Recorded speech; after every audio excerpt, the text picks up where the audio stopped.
the girls, let's pretend there's a sheet of paper right here, right? And there's a pen on the end of our stick. So what we want to do is we want to draw a C on that piece of paper, all right? So what I ended up calling this was seeing it out, all right? And that really gives the girls a visual that they can't just go like this, okay? You have to actively get under the ball, turn those hands over, and really finish it, okay? So that's that top hand, and that bottom hand is that same thing. So if we take this hand off our stick, we're here, and we're in a position where, let's pretend that pen is there, right? Where we're digging in and then turning that hand over, okay? So that's really seeing it out, digging, everything like that. They kind of all mean the same thing. All right, so now what I'm going to kind of dive into is how, one way that I tried to maximize both digs was through a couple drills, okay? This is where my screen recording might get a little spotty, but we'll see.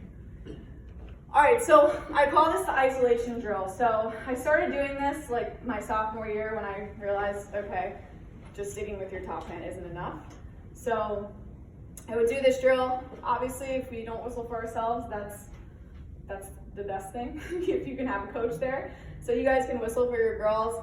And basically, what this is helping with is, one, the reaction time of the whistle. It's helping with the technique. So as you can see, as I do this, I'm going in first. Oops. I'm going into, giving myself away.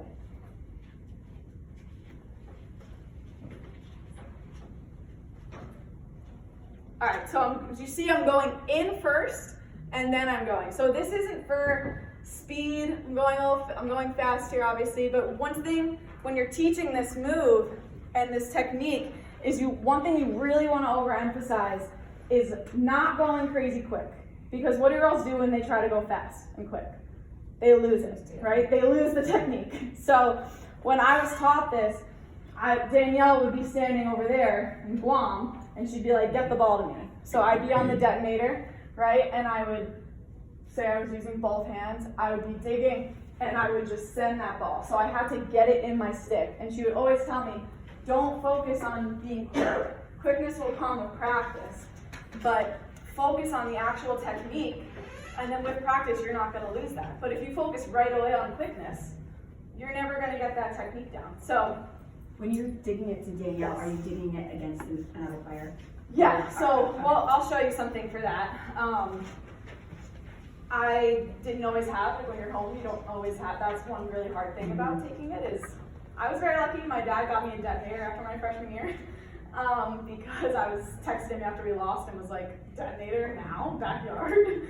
So he got me one, which is essentially just a stick that is in this contraption, and you can take the draw against it. But not everyone has that, so we have to be a bit adaptable there. But yeah, so this same thing with the bottom hand is it's that same thing. When you're teaching it, don't have them go crazy fast. And this is also a great wrist and forearm strength drill because you'd be surprised how many girls are like, when they're doing this, they struggle with it. So it helps them in that area too. And just have them focus on seeing it out and turning those hands over. As you can see, I finished every single dig here with my stick facing that other way, right? Okay, so this is another one kind of to answer your question. Whereas like if you don't have someone to draw against, I drew against trees, posts, field goal posts, so anything. And that's one thing you can do. So you can do a ton of drills. This is the isolation drill like against this, like against the post, but you can also draw regular, all right? Obviously you don't have someone drawing against you, so you don't have any barometer of like, I did well on that one. Like you could get it somewhere and you could have dropped your stick, right? Like you could be like, awesome, nice, like I'm doing well. But the one thing that I teach my girls and that helped me a lot was scraping of the bottom lip, okay? That was something that was really important. If you don't hear the scrape on the post, on the tree, right? If you don't feel that pushback in your bottom lip, then you're not digging. You're just dropping your stick and you're going. All right, so that was one thing that was really important when you don't have someone constantly telling you dig, dig, dig, or you don't have, you're not actually winning the draw and actively beating someone. That can kind of help you. As you can see in this video too, she is stepping forward. She can probably, this is a sped up video, but she could really, as you're doing this, you're really trying to push and land on that back foot. That's kind of that body awareness, using your entire body type thing. All right, so kind of still going on this, all right, maximizing the dig with both hands. In order to do that, we have to isolate each hand, or else we're naturally going to rely on the other one. So one drill that I do is, this is figure eights.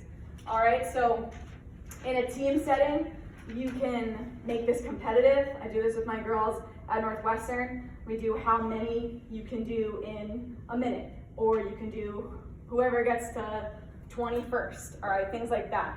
And you can add on to this however you wish. You can start with, a pickup off the ground, Indian pickup, and then you go right into it. You can start off with teammate throws a high ball, right, and then you're into it. So you guys can throw your own spin on these things. And if you have any questions on how to practice that, I think one thing that's really big is so many young girls, when they're doing one-handed stuff, hold their stick like this. I call this a closed wrist, all right? So I'll show you some wall ball stuff in a sec, but I think a really big thing is teaching your draw girls the importance of having an open wrist. Draw girls, or anyone on the field, really. Because this is how you cradle, right? You guys can't really see me, but if we have the ball here, and we're grabbing a ball out of the air, whoops, a little out of practice there. So we're grabbing a ball out of the air, we're never catching it like this. I actually see a lot of pushers catch it like that, right? They go like this, and then they catch it here. What are you susceptible to there? A check, right? So whenever we're grabbing this ball, we want to be swooping away from wherever we are. If we're catching it here, all we can do is pull it in like this, which you're still getting checked, or now it's just a lot harder. So we really want to work on that open wrist, which means just knuckles up, not here, knuckles up, and that allows us to throw fakes, to practice cradles, to practice high balls and things like that in a much more dynamic way. All right, so I'm kind of I love fitness and full body stuff. So this is one thing that I do and that I did to practice my wrist strength, but to also practice my body control, my body awareness. Here, shame on me, I have my closed wrist going on. But you can do this with your hands here, right? And you're coming across there, all right? So this is just, I've been doing this for a while now. And I gotta say, sometimes draws get pretty repetitive. So stick work can get repetitive. One-handed stick work can get repetitive. You feel like, oh my God, there's only so much you can do. So you have to get creative, but this is just one way where once again, I didn't always have people around growing up, and I had my brother, who's great, had my friends, but sometimes they were doing other things. And sometimes you're just alone, and there are walls around, but you're not always gonna have access to that. So once again, being adaptable and finding new ways to do things. If you do have a wall, this is kind of a progression that you can do. Once again, focusing on that wrist strength, core, body control. You'd be surprised, just once again, the body control and body awareness. Girls really struggle with it in general. So being able to balance and being able to just have control over your body is really huge. And I think it's really huge for the draw control as well. So that's a build-up you can do. Okay, so now it's a little bit of That's impressive. I think you do CrossFit. Yeah. So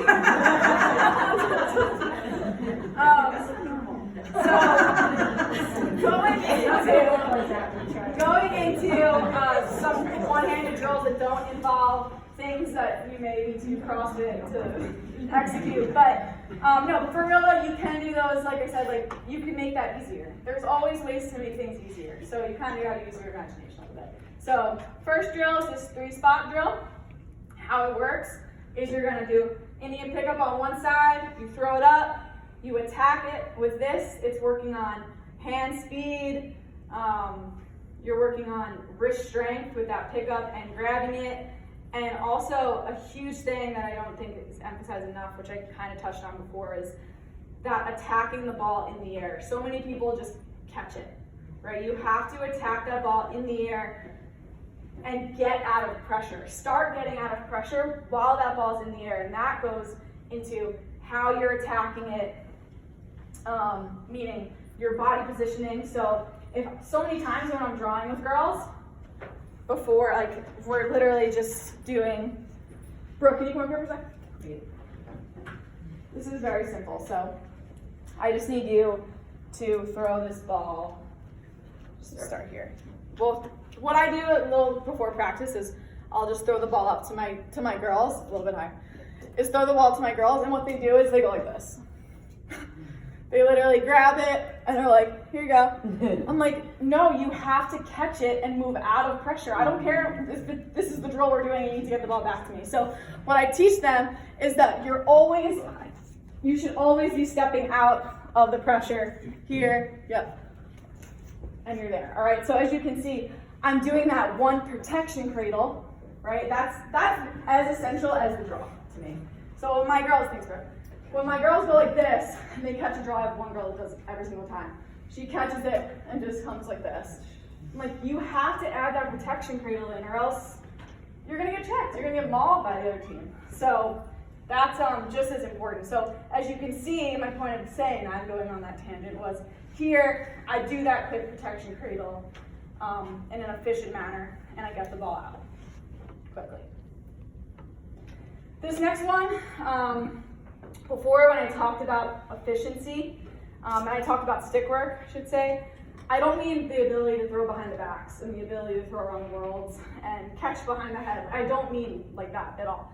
So what I mean by good stick work is the ability to move efficiently with your stick, okay? Efficiency is, to me, is being able to move fast but not be rushed. So efficiency is being able to execute a movement, especially with the draw, you're under immediate pressure. So you need to be able to move in an efficient way that's not rushed, that's controlled, and that actually sparks a counterattack, right? It's not just enough to win it. You don't just want to win it and then, go backwards every single time. You want to be able to win it, get forward, find your teammates, and hopefully score a lot of goals. All right, so do we have any questions thus far with like the dig or anything like that? Yes? Well, so this draw has become a coveted position. Like, you're an All-American by getting the draw, right? And it's probably gonna be that, like in the college game, it is in the men's game. But like, how do you pick the person? So you, like each year as a college coach, and I'm sure as high school coaches, you're trying to find that one who's gonna have what you have to win it. But you're small. And usually, like, your gut would say, have this tall person who can box out, who can. So what are the 3 or a couple, like, key, like, when you're trying to assess the person that's gonna get the draw for you? Yeah. Is it quickness? Is it body positioning? Is it, like, what do you have? Okay, so that's a great question. So to me, the size thing, that is like a myth that needs to be debunked badly, okay? Because when I'm taking a draw, I'm not trying to make it a 50-50 ball in the air, right? Like, if I'm going against an Amazon, if I am going, I'm not trying to put it right there. I'm not trying to put it as a 50-50 ball, put it nice and high between us, right? And that's not, whether you're tall or short, that should not be your goal. Even tall girls, like, you should not be trying to put it right there, okay? So our goal as draw people is to put it in a position where only we are getting it, right? So when I took the draw, all of the ones that I took, either when I was digging here and was going self forward, right? In that position, this girl, being tall would not help her get to this ball, right? Because my body's here. It's the same thing for going backwards. Here, I'm digging. Being tall is no help there, right? And that, getting the ball there, all has to do with hand speed, quickness, and strength. And so to answer your question a little bit more concisely is, when I think of picking a draw girl, like personally, if the tall girl is athletic, so the main thing I think for me is just pure athleticism. Like, you have to be able to, you have to be explosive. You don't have to be the fastest. I was not the fastest, but I was very explosive. I was quick, and I had that body awareness where even like my freshman and sophomore year, I was not in great shape. I've gotten in better shape since then, but I was not the fastest, and I probably wasn't even the quickest or anything like that, but I was very in tune with my stick. So my stick and my body were in the same wavelength. So I think as coaches, you guys can pick someone that is one, athletic, and can move a little bit, right? Doesn't need to be fast, but can move, is agile, can react to different things. And then someone that has good stick work. I think that they feel really comfortable with their stick, and they can execute these motions more than someone who's, just a big body in there. Does that answer your question? So yeah, I mean, we had a girl this year, Lindsay McCone, who she's never taken a draw in her life. But you come into the year, you want to add a couple people to the draw team, and the girl is absolutely electric on the field. She's like, she's spunky, like she's fast, and she's gritty, and we were like, she's got good hands. So okay, we were like, hell yeah, we're gonna teach her the draw, and she's doing awesome. So, and she's had maybe, however long, like a couple months of being taught, and she's doing awesome. So I think someone that's also eager to learn and is like okay with whatever happens, like I might not play, but this is fun, can be a good indicator too. So you're really though teaching to pull into the space where you, as the draw taker, can play it, not place it into other areas of the field. We're going to get into that in 2 seconds. We're going to talk a little about circle and different options. So now we won the dig. Now we really got to focus on turning our hands over, which is just as important as that dig, right? So if we go here, we'll kind of look at this next picture. This top picture right here, I don't know if you guys can notice this, but I'm more turned over in this bottom picture, and I'm more extended through my shoulder. And as you can see, I've clearly won this one on the bottom, right? This top one, I'm more here, and I didn't finish that dig. Even I'm more extended than that, I'm right here, and I didn't finish that dig through my shoulder and my body, right? So turning your hands over, finishing the dig. If you have a girl that comes out and says like, I had it, because I've had a lot of girls do that, they'll be like, I felt it in my stick. Like, that's when you need to say, that's your cue to tell them, finish your dig. Turn your hands over, finish that turn with that body, and really run through it. So this is one way to practice it. I was definitely one that I'm pretty strong in my upper body, and sometimes I would just take that and be like, I would forget about my lower body. So what I did here is I have this drill, and what you really need to do is focus on is drive through your legs in order to get up, right? So in order to get off the ground, we need to push through that bottom leg. You can't just solely rely on your upper body, which I found myself sometimes doing, for sure, still do. So this is a drive drill, okay? All right, so we've kind of gone over that stuff, full body, turning your hands over, digging, et cetera, et cetera. Now we got what happens, this is one of the most frequently asked questions, if the other girl's just ripping, so your draw taker's having a hard time popping it to herself. All right, this is a huge thing, obviously, especially when you are a popper and you can do it and you're known for doing it. My senior year and junior year, everyone was just like, get it away from her, essentially. So that posed some challenges for me. But Kelly and I really worked together and developed a few ways. So this is kind of all these three names, mirror, block, and delay, are all the same thing, essentially. Little subtle nuances within them, but all the same thing. Depending on how your girls take information and think about those words, You can kind of do with them what you wish. I personally didn't love the block word because it felt like I was on defense. And so something for me, I really liked mirror, like the delay, because I was like pretty steadfast, and I want to dig at some point because I want to get the ball where I want. So the delay is essentially the mirror with just that focus on digging a bit at the top, which I'll explain right now. Okay, so Brooke, bring it up. I think the ball comes down. Got it. All right, so this is a big one. So this is another get your pen and paper set one. So that's perfect. So Stay away. when you are going against a ripper, okay, someone who's coming in, got the big guns coming out, just trying to get it to the circle. What you want to do, and this was hard for me, very, very hard. Someone that relies on their quickness of their hands and their dig, you need to not dig, okay? So everything I just told you goes out the window, all right? If we dig here, and this person's just ripping, what tends to happen is you dig, you drop, and this ball just goes, okay? Which is really frustrating because you're like, I dug. Well, that's the problem, okay? So what you want to do, where before we had this coiled wrist, right, and we're digging there, now we are uncoiling our wrist, so we're just here, so you can see your fingernails. So when Brooke pushes, what we want to do, I always looked at the ref when I was doing my dig, but now I needed to find a way to slow myself down because I was trying to go too fast. So what you actually want to do, this person usually isn't going up. They're not like going like that, right?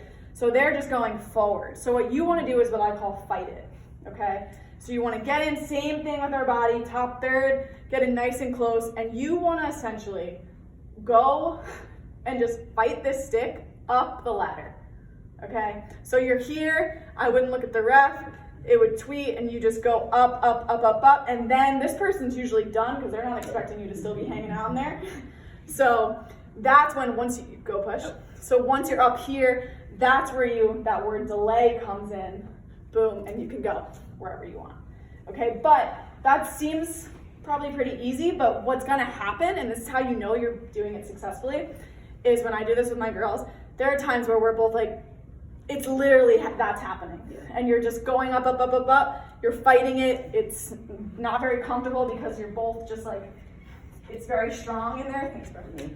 It's very strong in there, and what you can do with that is you can get it, if you delay it good, you can go big backwards, you can go forwards, but it's all about slowing yourself down enough to stay in the fight. Like with one of our girls, I tell her, sometimes she still goes too quick, and I'm just like, when that's happening, you just said you gotta fight it a little longer. So don't leave, like don't try and send it as fast. Keep fighting it, and then see where that's, and that's usually when you wanna get the ball away from the person. So you may not pop it in that situation, but now the ball's at least going in your direction, where you want, where your circle girls are, things like that. Does anyone have any questions with that?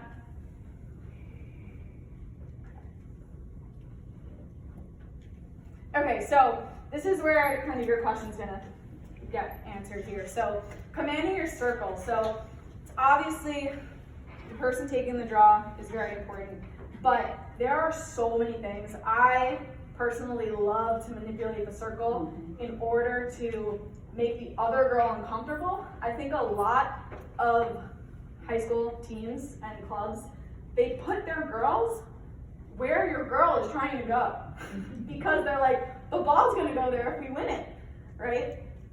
But if you have an athletic person that can run onto the ball, things like that, like you want that space to be open. So you actually wanna cover the other girl's spots, okay? So put your girls in those girl spots, leave the space where you actually wanna go open, because if you get it there, your person knows that that's where the ball's going, right? And then have your other girl go box from that position.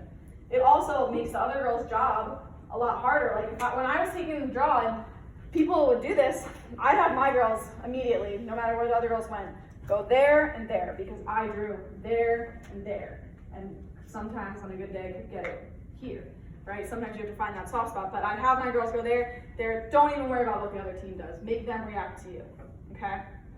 Then, if they decide to stay in those spots, then we have a couple of options there, okay? But the three things I think when it comes to drawing and your circle draws is 1, play to your strengths, what I just went over. 2, be like water. So I think with that being said, your girls, it's really good to know 2 draw locations that you want to get to. I think obviously start off with 1 when the person's starting off, but I think being able to go in 2 directions is really crucial, especially when your girl gets good. Like freshman year, I only went forward, and then it was just like everyone was standing there, and that was also when there was a lot more. Everyone could run in, so it kind of got scary there. And then when I learned how to go backwards, it completely opened up the game, and that's when it really becomes a chess match. 3, working the 2-on-1, know your opponent, trust yourself, trust your teammates. And then 4, which is one of my favorite ones, the art of losing it. Because you actually are losing it on purpose so that you can win it.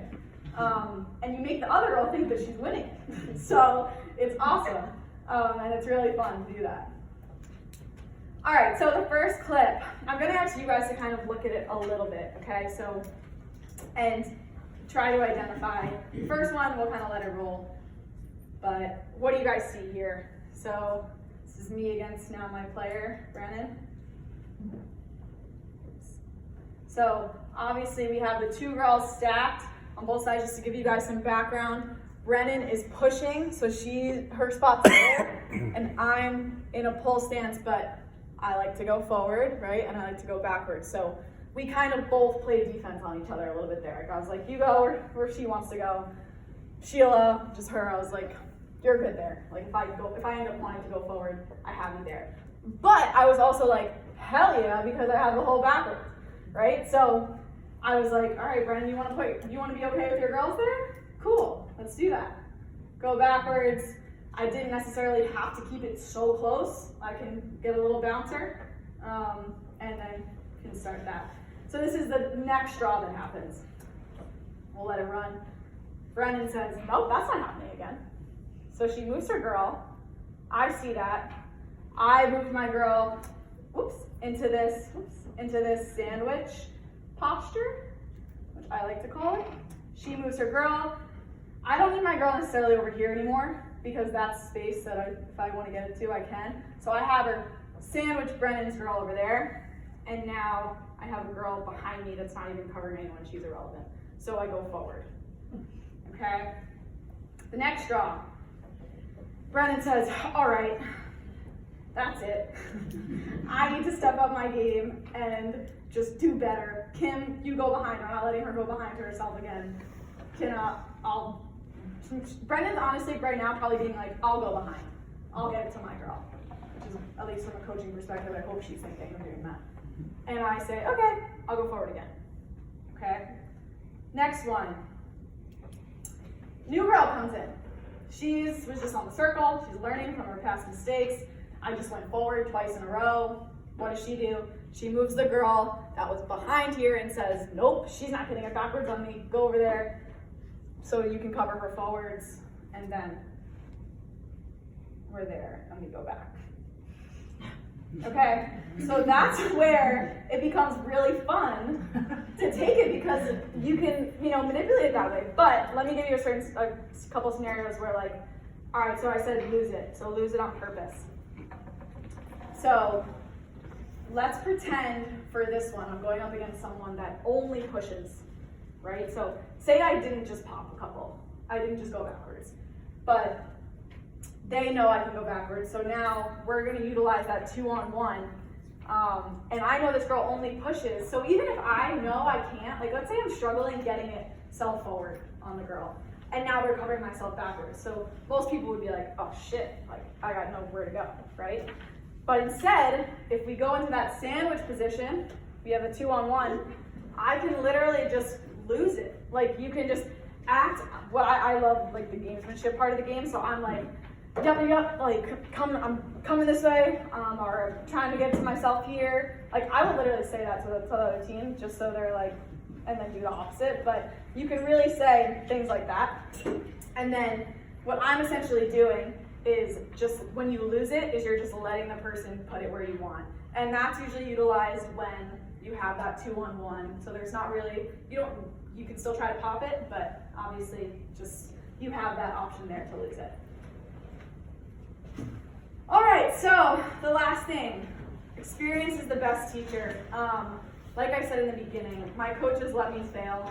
They let me figure it out. They help me figure it out too, but they also think the biggest thing is being okay with change. I struggled with this a bit when I was taking it in a game where like, my main thing was this, right? My main thing was self-forward or something.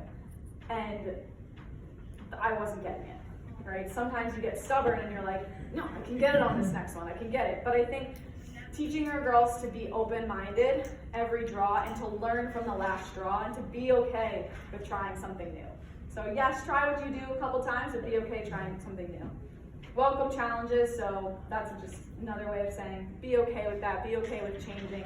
It's not a plan B, right? Having these tons of these tools isn't like using a plan B. We have to teach them to think of it more of like, okay, we have multiple tools in our toolbox. When you're doing something with construction, just because you need to use a wrench instead of a hammer, it's not your fault, right? It's not something that you should feel bad about yourself about. It's just depends on what you're going against. Depends on how the matchup is. So to teach them, think like that. And then, yes, I give you a ton of these like little drills and stuff, but to me, nothing replaces reps. So getting those reps, that's how you learn from those mistakes, is taking thousands of reps that don't go your way. And just kind of figuring it out. And then this was probably the best advice I was ever given. Because when you have all this information in your head, I had a teammate, Lauren Murray, who there's still times, where you have all this information in your head and it gets really technical, but at the end of the day, your job as someone that takes the draw is to get the ball. So you don't need to win it pretty, you don't need to pop it, you don't need to do these things. You just need to be relentless in your pursuit of the ground ball, and that's your job. So, cool. If you guys have any questions,